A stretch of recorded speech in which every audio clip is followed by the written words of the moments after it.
Hello, and welcome to the final episode of the Technology, Innovation, and the Civil War course. I'm Dr. Nick Sambaluk. Ulysses S. Grant had become known as Unconditional Surrender Grant because of the inflexible terms that he had offered to Confederate garrisons that he captured in the Western Theater in 1862.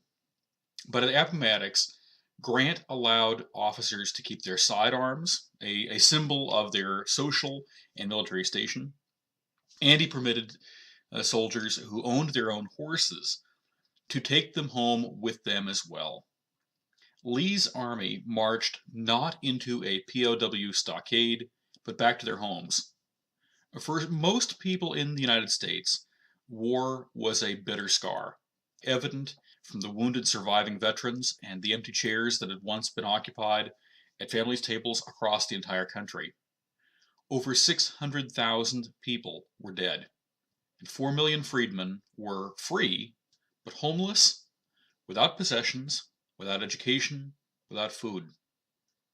The Bureau of Refugees, Freedmen, and Abandoned Lands was established on March 3, 1865, exactly 2 years after the U.S. Conscription Act. This was important because Americans interested in returning to their old lives had little interest in remaining in the Army.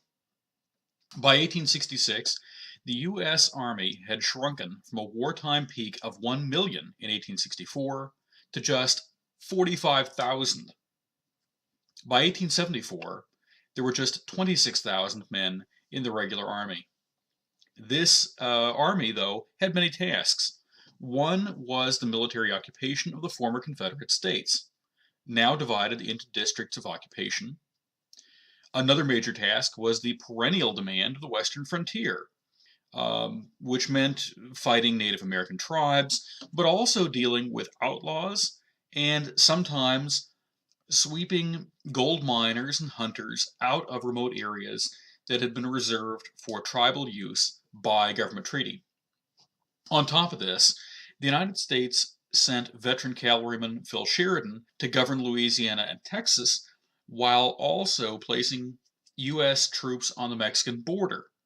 Mexico at the time was going through convulsions as it ejected the French imposed regime of Maximilian. During the 1860s, as the U.S.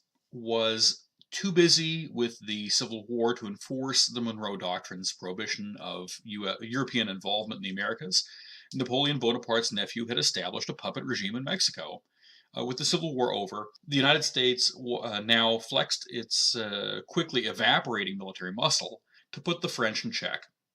Without French assistance, the puppet regime collapsed, and the foreign dictator Maximilian was executed by the Mexican revolutionaries. In the U.S., political exigency pushed wartime partners in very different directions. As president, Lincoln was determined to reunify the country as quickly as possible. Lincoln's wartime partners in Congress, called the Radical Republicans, were determined to fundamentally change Southern culture so that another rebellion could not occur. As a result, Lincoln found himself urging a soft peace on the Southern states when congressional Republicans wanted a much harder peace installed. Lincoln was quickly assassinated by a Confederate sympathizer and contemporarily renowned actor named John Wilkes Booth. This was the first time that a U.S. president had been murdered, and this grim innovation was matched by federal innovations in the government's response. A manhunt of unprecedented proportion which captured Booth and his co-conspirators. Lincoln's vice president, the former Tennessee congressman and Democrat unionist Andrew Johnson, succeeded him. Johnson had been put on the ticket to emphasize wartime political unity of Republicans and Democrat hawks.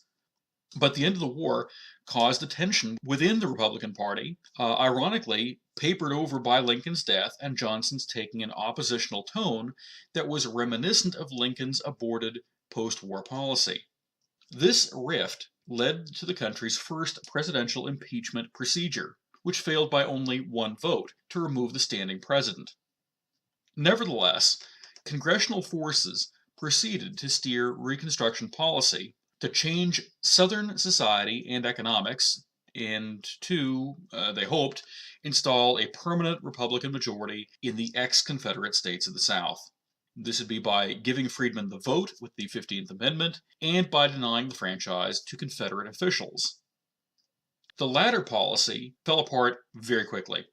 Within a decade of the war's end, the Confederacy's former vice president, for example, again sat in the U.S. Congress.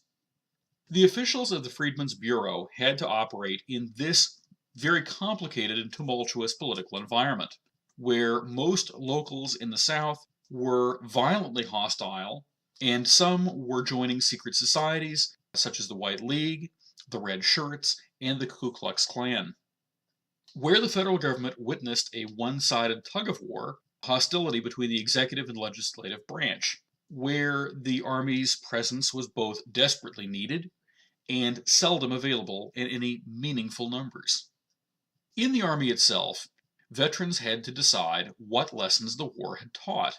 In the war's last weeks, the government decided that infantry should carry more efficient, breech-loading rifles rather than the muzzle-loading rifle musket. But the end of the war deflated much of the interest in funding this ambitious project. Breech loaders, like the Sharps or Spencer, cost as much money as about 3 months of wages for a U.S. soldier, and the war had already brought a $4 billion total price tag, and necessitated the issuance of nearly $450 million in greenbacks, a wartime currency backed by the good credit of the federal government, but not redeemable for gold or silver. That was radical at the time. What the Army got, instead of the Sharps rifles, was a conversion of the muzzle-loading Springfields into breech loaders by cutting the solid breech and adding a hinge mechanism.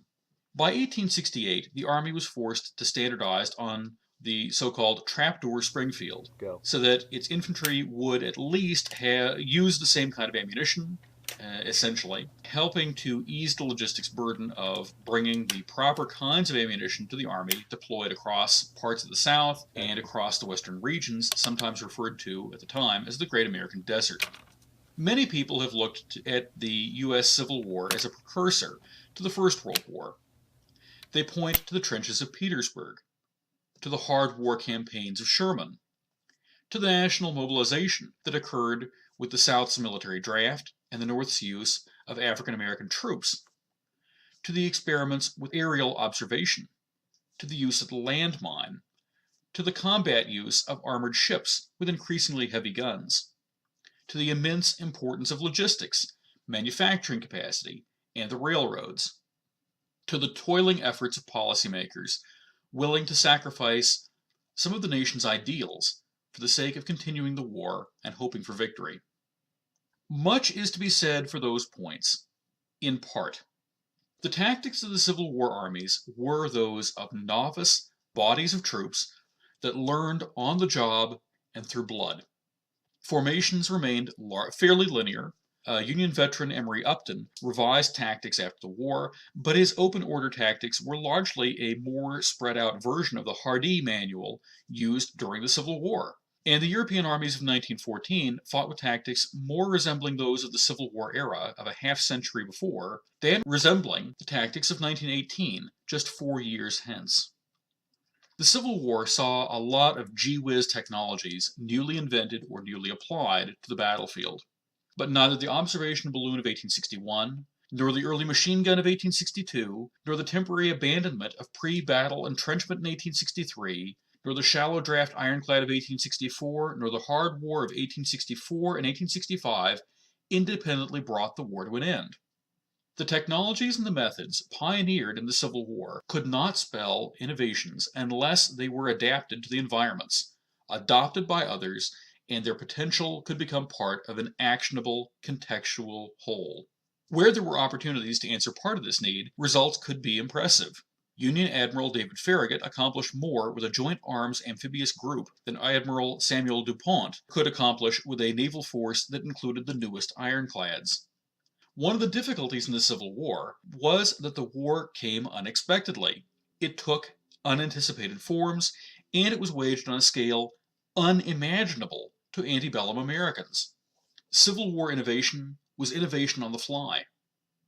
This coming fall, I'm pleased to say that I'll be at Purdue University, teaching History 351 about the Second World War, and a new History 201 course about the 20th century's military history. The latter is an adaptation of a capstone course taken by every West Point cadet prior to their commissioning as a U.S. Army officer.